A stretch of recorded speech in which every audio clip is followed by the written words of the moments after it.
Relax हो जाएगा कि पता नहीं कुछ ख़तरनाक नहीं हो रहा, तो उसको समझ में ज़्यादा आना शुरू हो जाएगा। तो ऐसी एग्जांपल्स दें कि वो एग्जांपल्स उनको हंसाए दें। तो जैसे कि 4 आम और 2 केले और 50 सेब से बाहर निकलें और कोई रियल लाइफ मज़े की हंसी मजाक की चीज़ें कर लें। ठीक है, उसने 2 वाले आइसक्रीम के खाए और उसकी आइसक्रीम चुपके से खा गया। कुछ ऐसा करके करेंगे ना, तो आपको बच्चा जैसे लाइवली होगा उसको चीज़ें मुश्किल कम लगने लगेंगी। ठीक है, तो हमारी मैथ्स के अंदर हमने जो डिस्ट्रीब्यूशन की है उसमें कोशिश तो मैंने ये की है कि हर जगह जहाँ नया कॉन्सेप्ट आया है उसको कैसे गुजारना है ये समझा दूँ।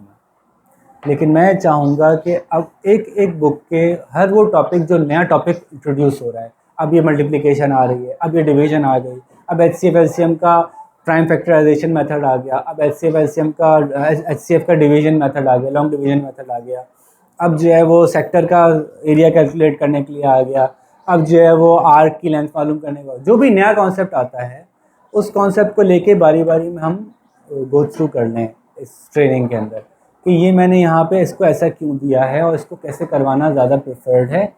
और यकीनन इसमें कुछ ना कुछ तजर्बात की गुंजाइश है। तो वो तजर्बाती गुंजाइश कहाँ है? एज अ टीचर आपके पास जो फ्रीडम होगी ना, वो फ्रीडम कहाँ है, कहाँ तक मैं सीख चुका हूँ और कहाँ आपको तजर्बा करना है, वही वाली बात। तो कोई भी चीज़ फिक्स नहीं होती, हर चीज़ में तजर्बे की गुंजाइश होती है, लेकिन उस तजर्बे से पहले आपको पता होना चाहिए कि ये तजर्बात पहले हो चुके हैं और ये नहीं हो चुके, ताकि आप फिर वही दोबारा से शुरू ना कर दें जो हम पहले से कुछ गुजार के आएँ। तो अब हम नेक्स्ट सेशन के अंदर पहले से प्लान कर लेंगे कि अब हम ये 1 घंटे की क्लास रख रहे हैं या 40 मिनट का सेशन रख रहे हैं। इस सेशन में ये वाली बुक कवर होगी, इसके अंदर हम यहाँ से यहाँ तक सारे टॉपिक्स उठा के देख लेंगे कि ये टॉपिक्स कैसे करवाए गए, क्यों करवाए गए, इसको ऐसे क्यों डिस्ट्रीब्यूट किया, इसके पीछे क्या विजडम थी। तो आप लोग भी अपने सवाल तैयार करके आएंगे, पहले से आपको बता दूंगा कि जी ये वाली बुक हो रही है, तो आपने एक नज़र देख ली कि अच्छा इसमें ये सवाल मुझे समझ नहीं आया, ये क्यों कराया। जैसे अक्सर टीचर्स को HTO से प्रॉब्लम है कि वो क्यों करवाया, मैं आपको रियल एग्जांपल्स दूंगा कि ये क्यों करवाया HTO और इससे क्या फ़र्क पड़ा। क्योंकि आपने तो अभी एक ही बच्चे को देखा होगा एज ए पेरेंट, मैं देख रहा हूँ पिछले 14 साल से बच्चों को कि वो नॉर्मल गुजरते रहे और HTO से गुजरे, तो क्या फ़र्क पड़ा उसमें। और कुछ बच्चों को हम बगैर HTO के जाने देते हैं, तो क्यों जाने देते हैं। तो ये वाली डिस्कशन हम कर लेंगे, नंबर 1। नंबर 2 ये कि इस डिस्कशन में इस बात का ख्याल रखना है हमें कि ये आप एज अ टीचर मेरे साथ एंगेज कर रहे हैं, इसका मतलब है आपका भी तो एक एक्सपीरियंस है ना। तो हमारे यहाँ डिस्कशंस बड़ी ओपन होती हैं, हम इस बात की गुंजाइश होती है कि आप अपना पॉइंट ऑफ व्यू अच्छी तरह से क्लियर कर सकें और इस बात का आपको हक़ मिले कि अगर आपको नहीं समझ में आ रहा तो इस बात को माना जाए कि नहीं समझ में आया। ऐसा भी हो सकता है कि आप कहेंगे नहीं मैं नहीं एक्सेप्ट कर पा रही कि ये ऐसा होगा, फिर हम आपको मार्जिन देंगे, टाइम देंगे, ठीक है आप एक्सपीरियंस कीजिए, आप करके आइए। हो सकता है आप जब करके आएँ तो आप कहें कि हाँ आपने जो कहा था वैसा हो गया। हो सकता है आप करके आएँ, आप कहें कि आपने जो कहा था ना उससे भी एक बेहतर रास्ता मिल गया है, ज़बरदस्त भाई वो बेहतर रास्ता बता दो।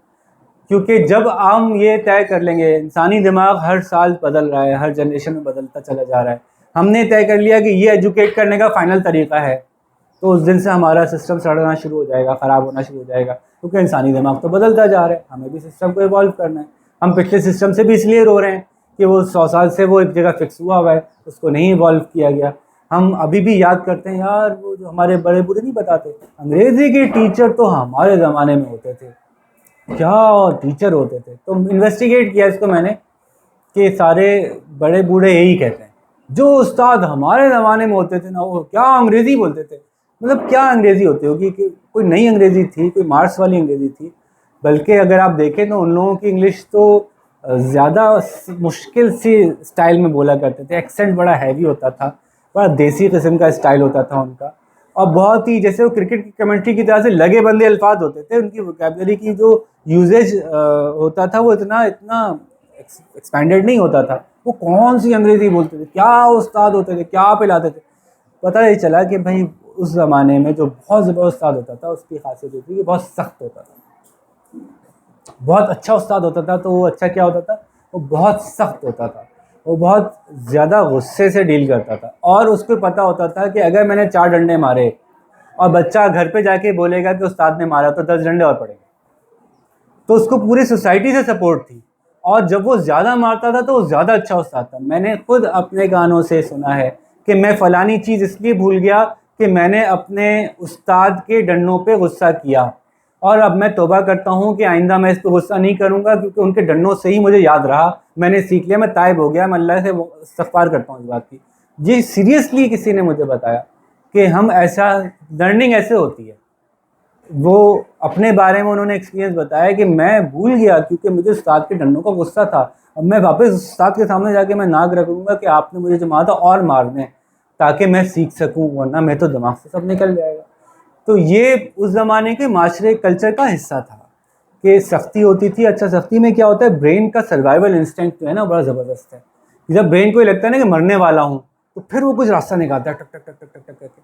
तो उस रास्ता निकालने में, अच्छा बच्चे बहुत सारे होते थे पहले, हर घर में 8-8 10-10 बच्चे होते थे, तो कोई 3 बच्चे भी अच्छा पढ़ गए तो परसेंटेज तो बड़ा ज़्यादा आ रहा है कि 3 बच्चे निकल आए। अब वो बच्चा ही एक है, वो अच्छा नहीं पढ़ा तो 100% बच्चा अच्छा नहीं पढ़ा।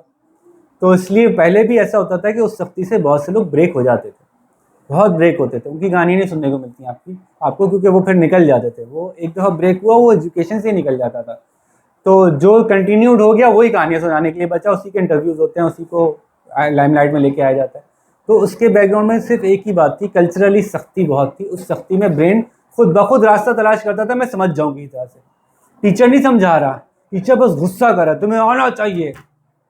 जैसे कि पास्ट में लीडरशिप थी ना, कि अगर मुझसे आज से 50 साल पहले मुझे कोई स्पोर्ट्स दिया जाए, इस स्पोर्ट्स के आप लीडर बन जाएं, तो मैं क्या करूँगा, मैं गुस्से वाला लीडर बनूंगा। ये फील्डिंग सही होनी चाहिए, ये छक्का लगना चाहिए, मैंने कह दिया तो कह दिया। अब वो उस प्रेशर में ब्रेन रास्ता खुद तलाश करेगा। लेकिन अब आपका सोसाइटी वो प्रेशर सपोर्ट नहीं कर रही। टीचर अगर प्रेशराइज करेगा, पेरेंट वहाँ से टालेगा। पेरेंट भी प्रेशर को सस्टेन नहीं कर रहा, और हमारे कल्चर ने ये तो ट्रांसलेट किया ही नहीं कि कब प्रेशर हटाना था, कब नहीं हटाना था, इससे क्या फ़र्क पड़ेगा, कौन सा नुकसान हो जाएगा, सोच समझ के तो हम नहीं कर रहे।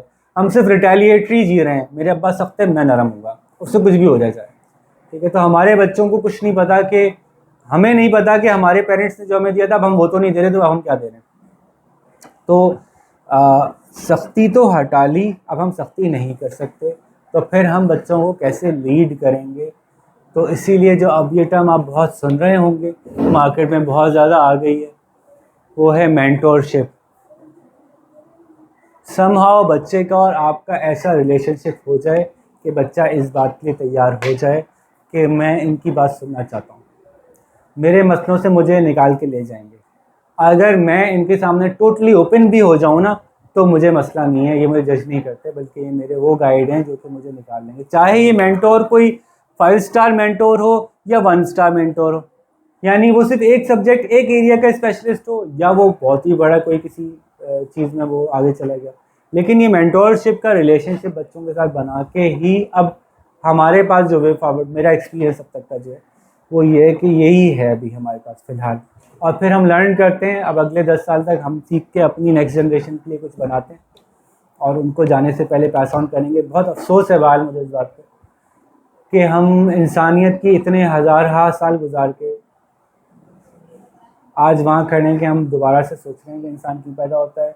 तो पैदा हो जाता है तो क्या करना चाहिए, बच्चे को क्या करें तो वो ज़्यादा कॉन्फिडेंट होता है, ये वाली बातें करनी चाहिए या नहीं करनी चाहिए। हर माँ, हर बाप, हर टीचर दोबारा से ही रीइन्वेंट कर रहा है। तो अगर हम ये कर सके कि हम इस अपनी जर्नी को डॉक्यूमेंट करें और आने वालों के लिए एक गाइडलाइन दे के जाएँ कि ये करना है और ये करने की भी कोई ज़रूरत नहीं है, यहाँ तक हम सीख चुके हैं और वो हम पे ट्रस्ट कर सकते हो कि हाँ इन्होंने बहुत अच्छा एक्सपीरियंस किया हुआ होगा, हम इनकी बात मान लेते हैं। तो ये हम वो कोई बड़ा माशरे को कोई बड़ा काम दे के जा सकते हैं।